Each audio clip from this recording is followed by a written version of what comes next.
जी, बिस्मिल्लाहिर्रहमानिर्रहीम। अस्सलाम वालेकुम। उम्मीद है आप सब खैरियत से होंगे। मेरा नाम कामरान अली है। मेरा ये चैनल स्टडी के रिलेटेड है।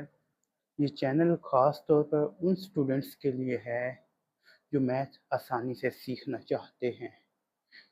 यहाँ मेरे इस चैनल पर आपको स्कूल, कॉलेज और यूनिवर्सिटी लेवल के मैथ के लेक्चर्स मिलेंगे। अगर आप चाहते हैं कि मैथ आपका फेवरेट सब्जेक्ट हो तो मेरे इस चैनल को सब्सक्राइब करें और अपने दोस्तों के साथ शेयर करें।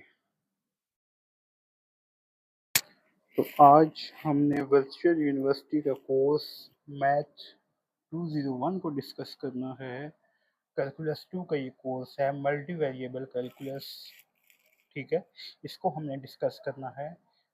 तो इसका फर्स्ट लेक्चर आज हम डिस्कस करेंगे। जी, तो अब हम अपने लेक्चर की जानिब बढ़ते हैं और आज हमने मैथ 201 स्टार्ट करना है। ठीक है, तो मैथ 201 का फर्स्ट लेक्चर अब हम स्टार्ट करने लगे हैं। कैलकुलस 2 है ये। तो सबसे पहले हम कैलकुलस की डेफिनेशन देख लेते हैं। ठीक है, calculus is the mathematical tool used to analyse changes in physical quantities. ठीक है, यानी कि कैलकुलस कहाँ यूज होता है? फिजिकल क्वांटिटी में चेंज के लिए यूज होता है। ठीक है, किसी फिजिकल क्वांटिटी में चेंज आ रहा हो तो वहाँ कैलकुलस यूज होता है। ठीक है, नेक्स्ट है, नेक्स्ट डेफिनेशन इसकी, calculus is also mathematics of motion and change. यानी कि किसी चीज में हरकत आ रही हो वहां भी कैलकुलस यूज होता है। किसी क्वांटिटी में हरकत आ रही हो, किसी चीज में चेंज आ रहा हो, किसी क्वांटिटी में चेंज आ रहा हो, ठीक है, तो वहां भी कैलकुलस यूज होता है। ठीक है, थर्ड डेफिनेशन इसकी हम देखते हैं, where there is motion or growth, where variable forces are at work producing acceleration।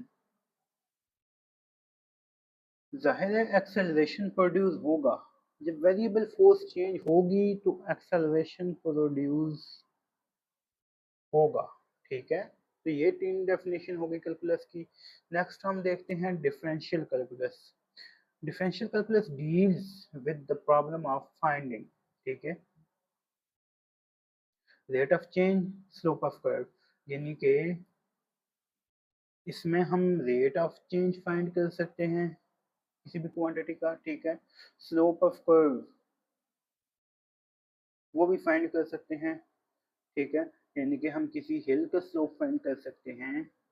ठीक है, किसी प्रोजेक्टाइल का स्लोप फाइंड कर सकते हैं। ठीक है, तो ये स्लोप ऑफ कर्व भी है इसमें। ठीक है,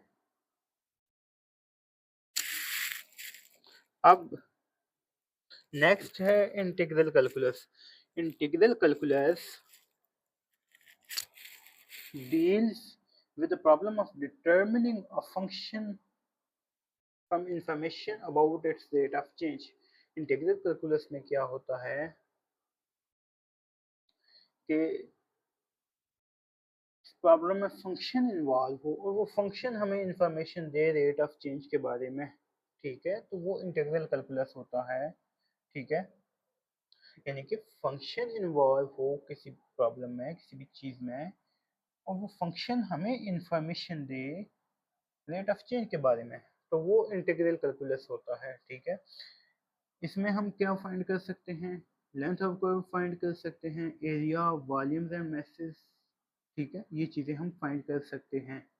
length of curves, areas, volumes and message हम फाइंड कर सकते हैं। नेक्स्ट कुछ बेसिक कॉन्सेप्ट है, हम वो स्टडी करेंगे। ठीक है, रेफरेंस एक्सिस सिस्टम। ठीक है, तो remember that the real number system consist of both rational and irrational numbers. यानी कि रियल नंबर सिस्टम में रैशनल नंबर भी होते हैं और इरेशनल नंबर्स भी होते हैं। तो union of rational and irrational number is a real number. ठीक है, यूनियन क्या होता है, इकट्ठा करके लिखना, यानी कि रैशनल और इरेशनल नंबर का यूनियन वो रियल नंबर होता है। मीन कि रैशनल और इरेशनल नंबर्स को इकट्ठा करके लिखेंगे तो वो रियल नंबर बनेंगे। ठीक है, नेक्स्ट हम देखते हैं, इसी चीज को आगे लेके जाते हैं। ठीक है, we take we take two mutually perpendicular lines, हमने दो परपेंडिकुलर लाइन ड्रा कर ली। ठीक है, and call the horizontal line as X axis and vertical line as Y axis. वो कहता है कि हमने दो परपेंडिकुलर लाइंस ड्रा कर ली।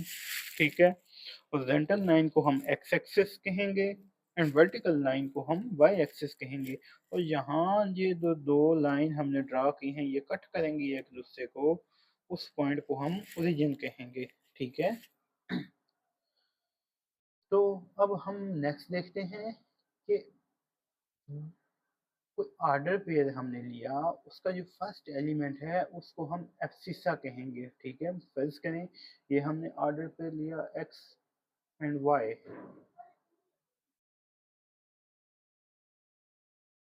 तो जो फर्स्ट पॉइंट है उसको हम एब्सिसा कहेंगे। ठीक है, फर्स्ट एक्स है तो हम एक्स को एब्सिसा कहेंगे, और जो ऑर्डर पेयर का सेकंड एलिमेंट है उसको हम ऑर्डिनेट कहेंगे। ठीक है, जैसे ये उसने एग्जांपल दी है, यहाँ पर फर्स्ट एक्स है तो एक्स हो गया एब्सिसा, और सेकंड एलिमेंट जीरो है तो जीरो को हम ऑर्डिनेट कहेंगे।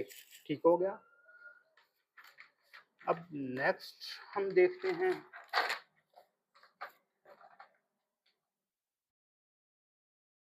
ये देखें, ये उसने दो परपेंडिकुलर लाइंस ड्रॉ की हैं, ये एक्स एक्सिस है ये वाई एक्सिस है। ठीक है, यहाँ पर एक्स पॉजिटिव है, यहाँ पर एक्स नेगेटिव है, यहाँ पर ऊपर वाई पॉजिटिव है और नीचे वाई नेगेटिव है। ठीक है, अब देखें यहाँ पर एक्स भी पॉजिटिव है वाई भी पॉजिटिव है तो दोनों पॉजिटिव हो गए, ये फर्स्ट क्वाड्रेंट है। ठीक है, यहाँ पर एक्स नेगेटिव है वाई पॉजिटिव है, तो जो फर्स्ट एक्स है वो नेगेटिव हो गया फर्स्ट एलिमेंट, और y पॉजिटिव हो गया।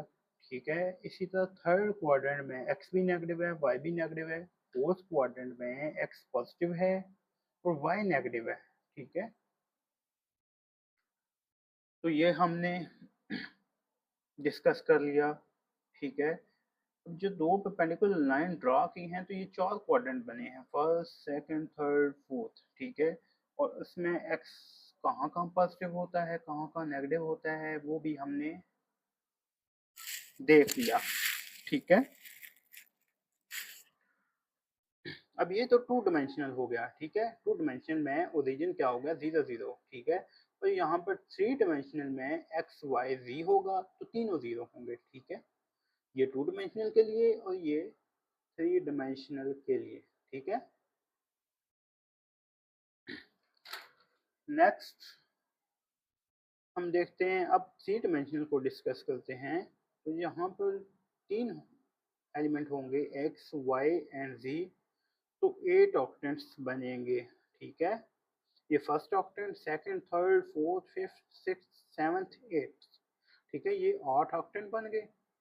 ठीक है, तो इसी हिसाब से हमने इनके साइन ये देखने, साइन हम डिस्कस करेंगे। यहाँ पर फर्स्ट में तीनों पॉजिटिव होंगे X Y and Z, second में X negative Y positive and Z भी पॉजिटिव होगा।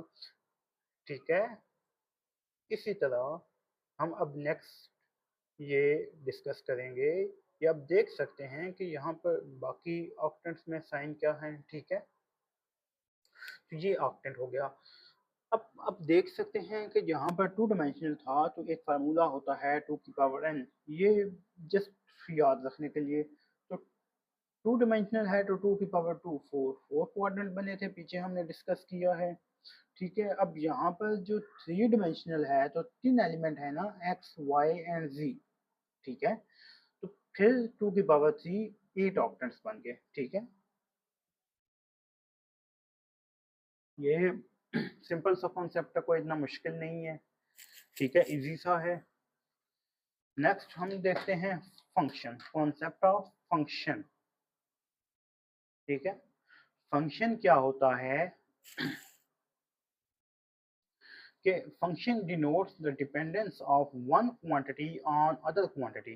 ठीक है, यानी कि एक क्वांटिटी दूसरी क्वांटिटी पर डिपेंड करे तो उसको हम फंक्शन कहते हैं। ठीक है,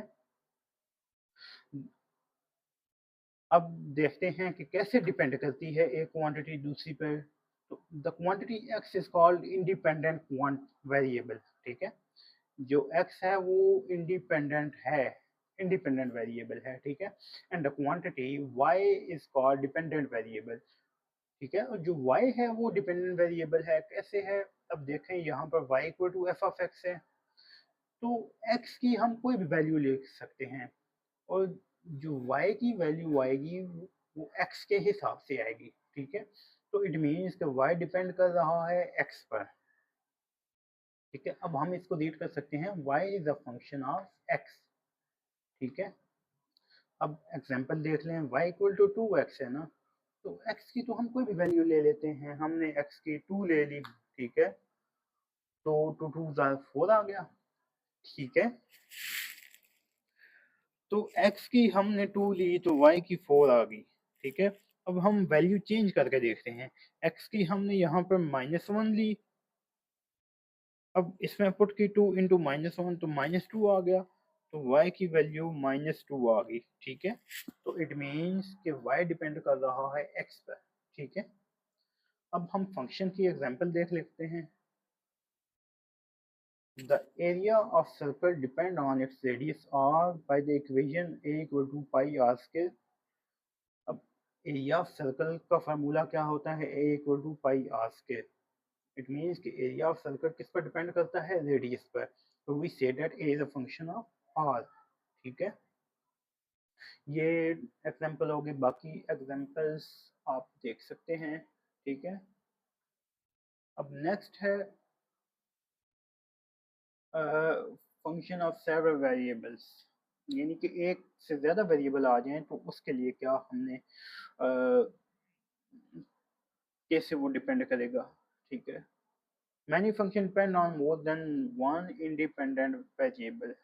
ठीक है, the area of the rectangle depend on its length and width w by the equation a equal to L W. जो एरिया ऑफ रेक्टेंगल है वो डिपेंड करता है लेंथ और विड्थ पर। हमने फार्मूला पढ़ा है ना, area equal to length multiply width, तो A equal to L into W. ठीक है, so we say that A is a function of L and W. ठीक है, तो ये दो वेरिएबल हैं, इसे दो से ज़्यादा भी हो सकते हैं। ये हमने डिस्कस किया कि कैसे डिपेंड करते हैं।